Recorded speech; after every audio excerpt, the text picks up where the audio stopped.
Hora de Saúde. Oferecimento Macedo Hospitalar. Tradição em tecnologia presente nos melhores hospitais da Amazônia.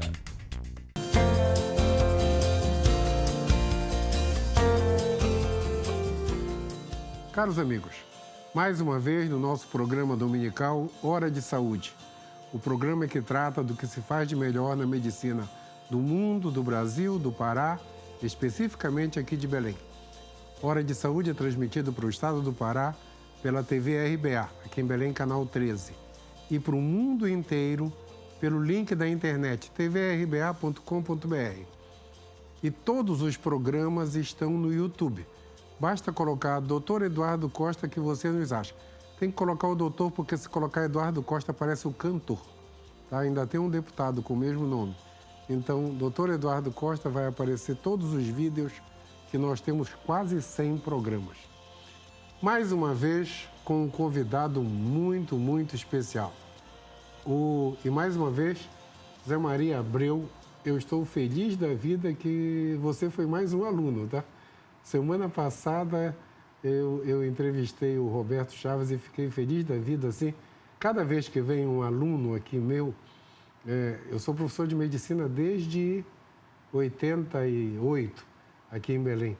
Cada vez que vem um aluno que se expandiu além do que a gente esperava, a gente fica cada vez muito orgulhoso.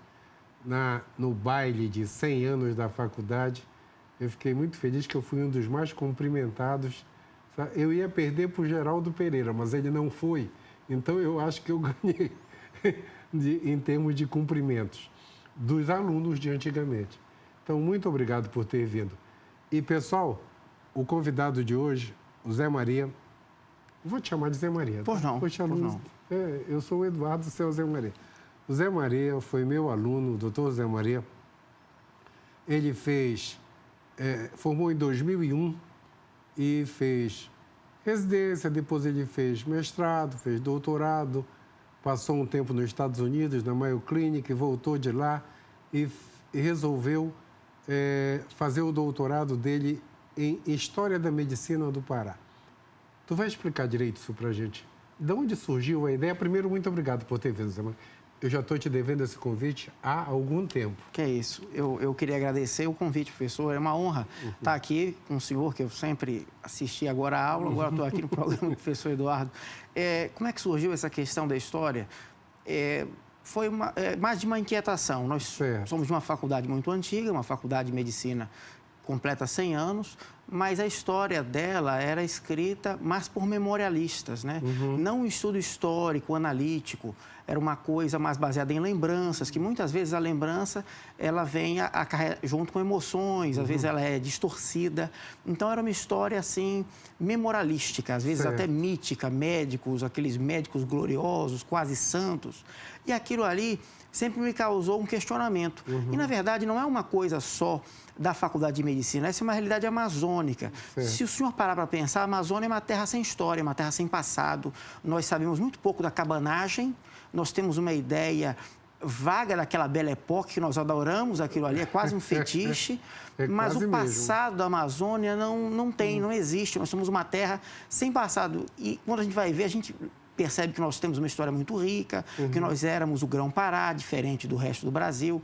Então, a questão da faculdade não é uma culpa só da faculdade, é o contexto da desmemória amazônica. Falaste uma coisa bem interessante. A maioria das pessoas com quem eu já perguntei o que é a cabanagem, a maioria das pessoas não sabe, né? Ninguém consegue explicar, né? É uma coisa muito interessante isso que você chamou a atenção. Sim.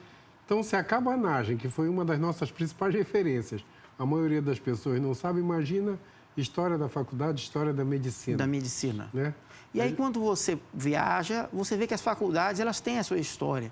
Então, a partir daí, a partir dessa faculdade que era antiga, mas que a história eu achava que era rasa, que haviam mais coisas para contar. É a terceira do Brasil mesmo? Não, professor. As pessoas falam, isso é mais um mito.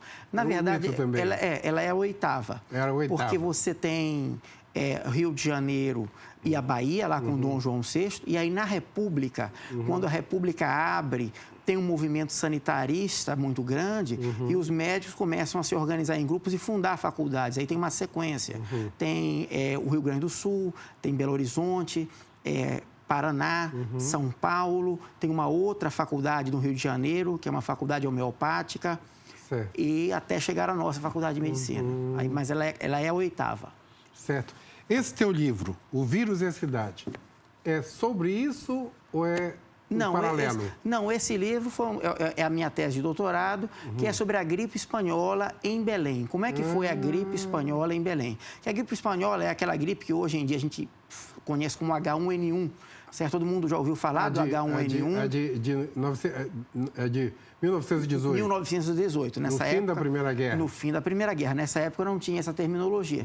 Então, esse livro vem mostrar como é que foi essa gripe. Ela chegou aqui em Belém? Em Belém. Chegou, foi uma pandemia. E ele surgiu assim. Nós estávamos pesquisando alguns médicos que são considerados santos. Certo? Tem o mais famoso deles, que é o Camilo Salgado. Todo mundo conhece o doutor Camilo Salgado, médico considerado santo, faz milagre no cemitério. Mas tem uns outros menos famosos, que um deles é o doutor Crasso Barbosa. Aí, para os seus devotos lá, é um médico que faz milagres e pronto. E aí eu fiquei incomodado com aquilo. Por que ele faz milagres? Eu já sabia que deveria ter passado por algum martírio e vi que ele morreu de gripe espanhola. E aí eu entendi que, através do Crasso, havia todo um momento epidemiológico da cidade. Eu disse, eu não vou falar sobre o Crasso, é mais interessante eu falar do Crasso e da gripe espanhola em Belém. E aí surgiu esse trabalho a partir de um túmulo. Como você conseguiu essas informações todas? Do Crasso? Sim, porque eu fico imaginando... Eu li um fico imaginando o trabalho que tu tiveste, porque você acabou de falar, nós não temos história, a nossa história está meio perdida. Sim. Como é que você achou isso aí? Bem, isso aí é uma coisa que as pessoas dizem, primeiro é pesquisa de campo. Pesquisa de campo, é trabalho, não é uma sorte. Você fala, mas que sorte? Não, sorte seria se caísse na minha frente. Isso aí é trabalho. Então, nós estávamos no cemitério pesquisando esses médicos miraculosos. Olha, tem ali a tumba do doutor Crasso. Aí, se você perguntar para aquelas pessoas por que ele faz milagre, porque era um médico bom, isso basta para elas. Não vai além disso. Certo. Aí eu vi a data da morte dele e fui nos jornais. E aí nos jornais eu vi do que ele tinha morrido, gripe espanhola, os jornais, aquele momento terrível da pandemia de gripe, biblioteca, arquivo público. No arquivo público, ali na Campos Salles. Ali na Campos Salles e ali também na biblioteca Arthur Viana, que está dentro do Centur. Também onde você tem os jornais. Correto. Aí... tinha as informações? Aí tinham muitas informações jornalísticas. Mas o jornal, ele é uma fonte que a gente vai sempre, o historiador, ele vai cotejar as fontes. Porque o jornal é sempre escrito por alguém, para alguém. Então, os jornais são uma outra fonte. Eu fui buscar outras fontes também. Escritos de memorialistas, porque nós não temos mais sobreviventes da gripe. Certo. Mas pessoas escreveram suas memórias e, às vezes, as pessoas falam uma página, meia página sobre a gripe. Por exemplo, o Otávio Meira tem um livro enorme chamado Memórias do Quase Ontem. Aí ele lembra da gripe. Para aquela geração, aquilo foi marcante. E aí eu fui juntando essas memórias. E tive sorte também de encontrar alguns prontuários da época da gripe, do Hospital da Beneficente Portuguesa. Lá? Não. Aí eles não estavam lá. Isso é uma história interessante. A Beneficente Portuguesa, ela tinha uns arquivos que ficavam na Cidade Velha, em prédios lá que eram deles. E nos anos 90, aqueles prédios da Cidade Velha, como sempre, pegaram fogo. E aí o arquivo... Eu moro na Cidade Velha. O arquivo pegou fogo lá e uma aluna de história, vendo ele jogando fora o que tinha sobrado lá, perguntou para mim, vocês vão jogar isso fora? Aí o vigia disse, vamos, posso pegar? Pode. Aí ela pegou aquilo, os alunos de história gostam de papéis velhos, são fontes, né? Aí ela pegou aquilo ali e disse o professor dela, o professor José Maia, lá da história, e disse, olha, isso aqui são prontuários. O que eu faço? Eu não levo para o Instituto Histórico e Geográfico do Pará. Aí ela levou para o Instituto Histórico e Geográfico do Pará, o Instituto Histórico ficou com esses documentos e ligou para a Beneficente, olha, vocês querem aquilo ali? Não, vocês podem ficar, mas se precisarem higienizar, a gente também não tem recursos, mas fiquem, é de vocês. Certo. E aí tinham muitos prontuários, vamos dizer, de 1900 até 1920. Então tinha uma amostra boa de 18. E aí o que tem nos prontuários? O tratamento, quem são os pacientes, onde eles moram, a idade deles, qual o ofício desses pacientes. Então, dá para traçar um perfil melhor dessas pessoas ali, que esse é um diferencial, porque, de um modo geral, os prontuários são jogados fora. Então, isso foi uma sorte. Os outros livros sobre a gripe espanhola, pelo menos os nacionais, dificilmente eles têm prontuários. Certo. Não... Esse tipo de informação ninguém tem, né? Não. Ninguém tem, eu estou falando assim, aqui em Belém, os hospitais dessa época eram a Beneficente Portuguesa e a Ordem Terceira. E a Santa Casa? E a Santa Casa, quer dizer, só tinham esses três. Sim. Né? E praticamente não tem hoje... Na Santa Casa, conversando com a presidente na época, a Rosângela Monteiro, ela foi muito simpática, e ela nos levou lá nos confins e nós encontramos o livro de registro dos pacientes. E o que é? Tipo um livro de hotel, que você abre, aí tem o paciente, a condição de interna, de onde ele veio, casado, profissão e a condição de alta e a doença dele.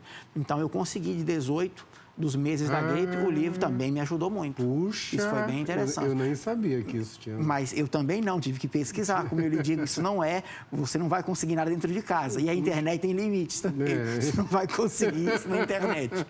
Fantástico isso aí. Então, você conseguiu um monte de dados, hein? Consegui dados bastante interessantes e através deles dá para mostrar o que aconteceu com a cidade. Porque uma epidemia, ela descortina um cotidiano ali, ela tem um cotidiano muito próprio e as pessoas têm que desenvolver estratégias para lidar com aquilo ali. A epidemia, ela vira a cidade de cabeça para baixo, não é? Então, nós vamos mostrar isso. Por exemplo, a epidemia chega em outubro. Só que a epidemia é tempo de procissão, porque sempre durante essas epidemias eles faziam as chamadas preces, as procissões. Então, ela chega na época do Círio, eles nem cogitam em interromper o Círio. Mas logo depois do Arraial de Nazaré, as pessoas começam a ficar doentes, aí o Arraial é interrompido. Ele volta quando a epidemia acaba. Inclusive o Recírio.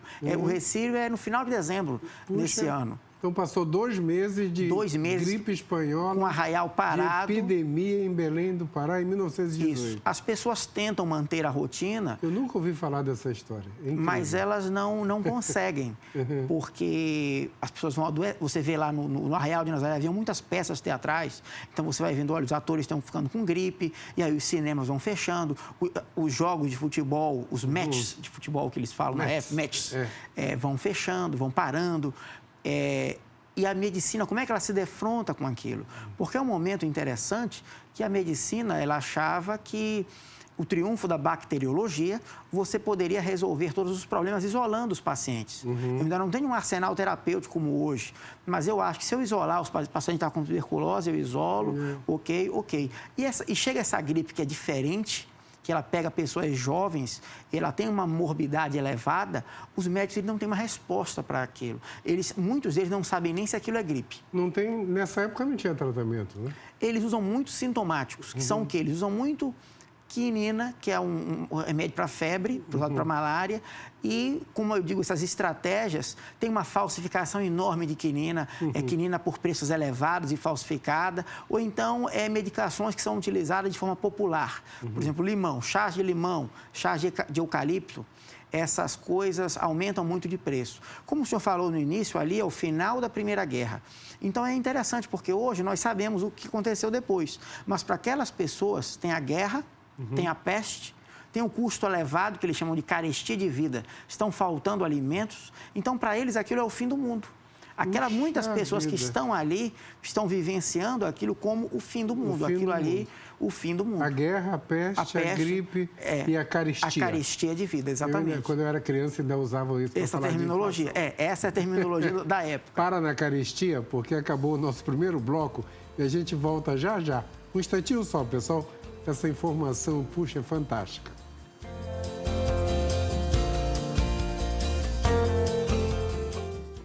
Hora de Saúde. Oferecimento Macedo Hospitalar. Tradição em tecnologia presente nos melhores hospitais da Amazônia.